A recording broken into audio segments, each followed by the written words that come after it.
কীর্তন করো। যতদিনই তুমি ভগবানকে যাই বলে ডাকো, ভগবান তোমাকে সাড়া দেবে। ভক্তি বিনা জগতে কোনো অবস্থান নেই। ভক্তি একমাত্র অবলম্বন। ঈশ্বর ভক্তিতেই কৃষ্ণ। ঈশ্বরকে সোনার থাল, গ্লাস, টাকা পয়সা দেওয়ার প্রয়োজন হয়। একটু মন ধরে একটু নয়নে জল দিয়ে তিল তুলসী দিয়ে যদি বলা যায়, প্রভু তুমি আমার করে নিও, আমি তোমার হতে পারলাম না, তুমি আমার করে নিও, প্রভু তাতেই প্রভুকে বেশি কিছু দিয়ে ডাকতে হয়।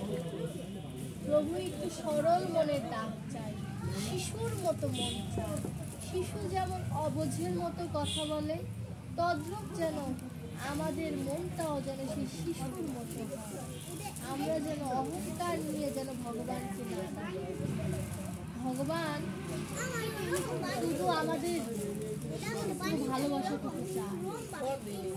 বাসাটাই তো ভালোবাসা, শুদ্ধ ভালোবাসা কিভাবে আসবে? তেঁতুলের খোসার মধ্যে যদি দুধ ঢেলে দেওয়া হয়, দুধ যেমন ভালো থাকে না, তদ্রূপ আমার মতো পাপীর হৃদয়ে যদি শুদ্ধ ভালোবাসাও ঢেলে দেওয়া হয়, সেই ভালোবাসা অশুদ্ধ হয়ে যাবে।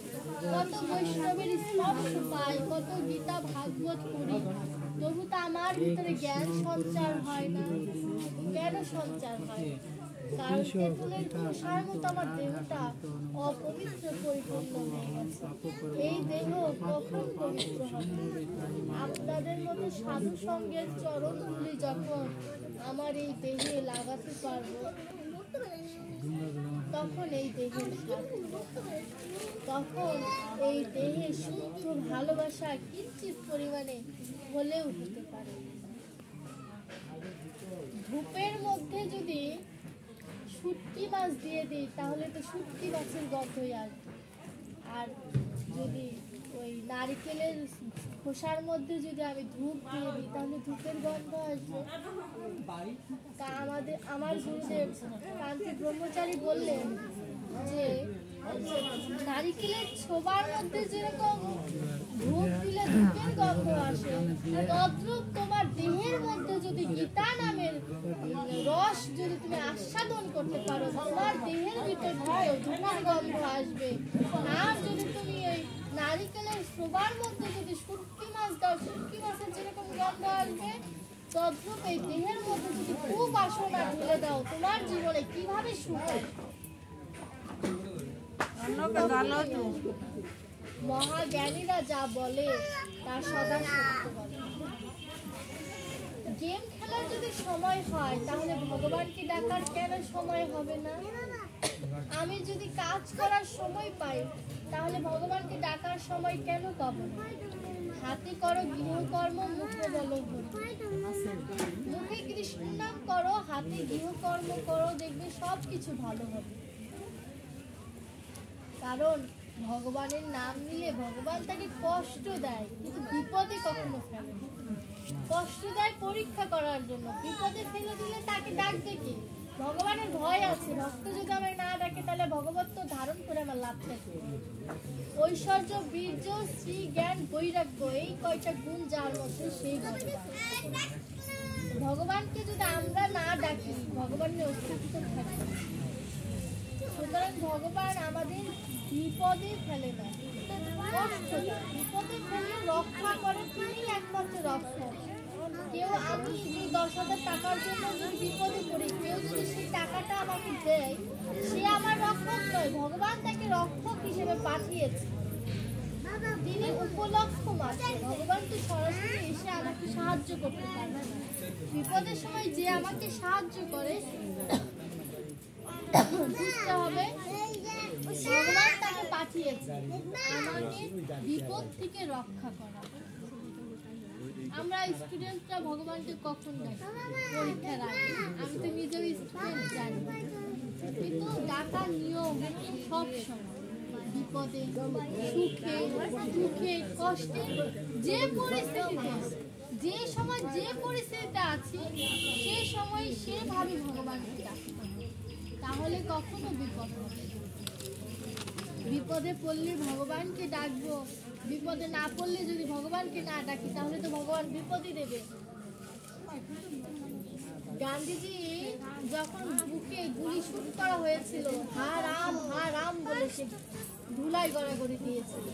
পৃথিবীতে কুন্তি পিসিমার পরে একমাত্র গান্ধীজিকেই পাওয়া যায় যার বুকে গুলি শুট করার পরেও হা রাম বলে ধুলাই লুকিয়ে পড়েছিল। এরকম আর পাওয়া যায় না। তাহলে মৃত্যুর সময়ও যদি কষ্ট করে যদি একবার ভগবানের নাম নেওয়া হয়, ভগবান তাকে বিফলে যেতে দেয়। ওই যে নারায়ণ নাম রেখেছিল, মৃত্যুর সময় নারায়ণ বলে ডেকেছিল বলে বৈকুণ্ঠ থেকে নারায়ণ দুধ পাঠিয়ে দিয়েছিল, আর যমরাজাও দুধ পাঠিয়ে দিয়েছিল তাকে নিয়ে যাওয়ার জন্য। যমরাজার দুধ কিন্তু তাকে যমপুরীতে নিতে পারেনি, নারায়ণের সেই বৈকুণ্ঠে নিয়ে যেতে হয়েছে। নাম আভাসে মুক্তি লাভ।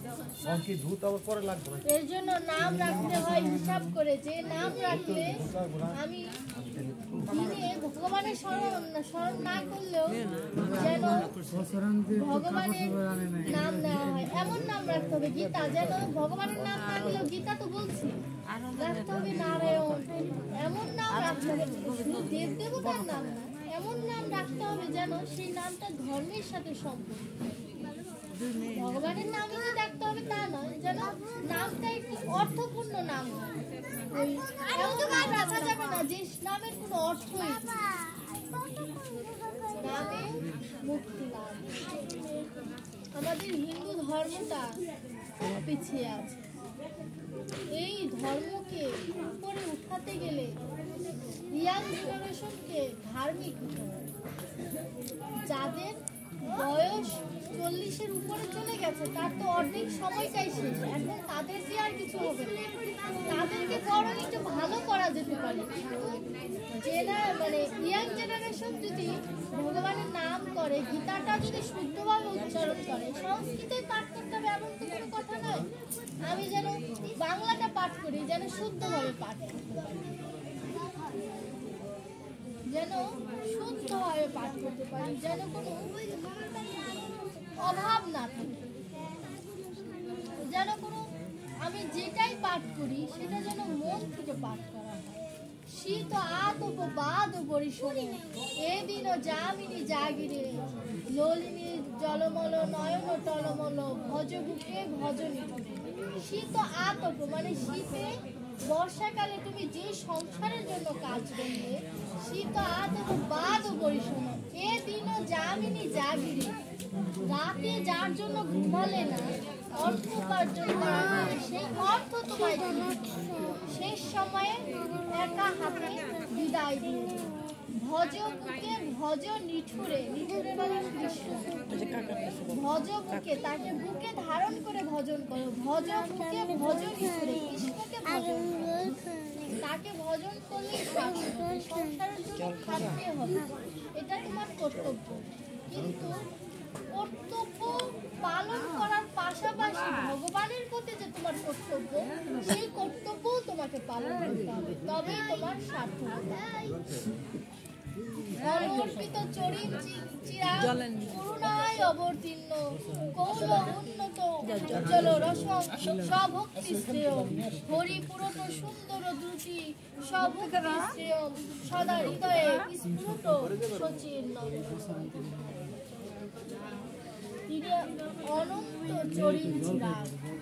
গৌরাঙ্গ মহাপ্রভু আমাদের এই কলিযুগে এসে বের করে দিয়েছেন। জীবে দয়া নামে রুচি বৈষ্ণব সেবন, ইহা হতে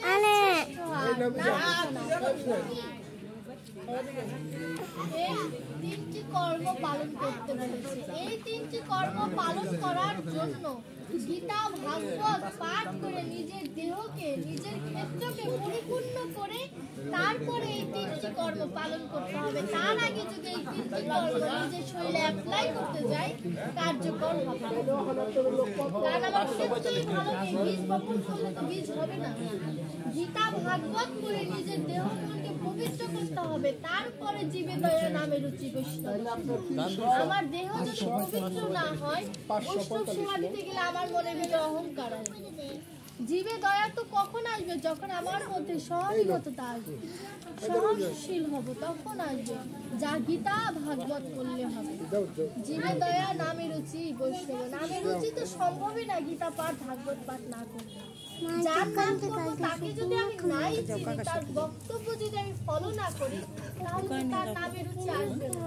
সুতরাং আমাকে ভাগবত এবং গীতা অধ্যয়ন বলবো না, আত্মস্থ করে নিজেকে সমর্পণ করে ভগবানের নাম স্মরণ করতে হবে, তবেই আমার সার্থকতা।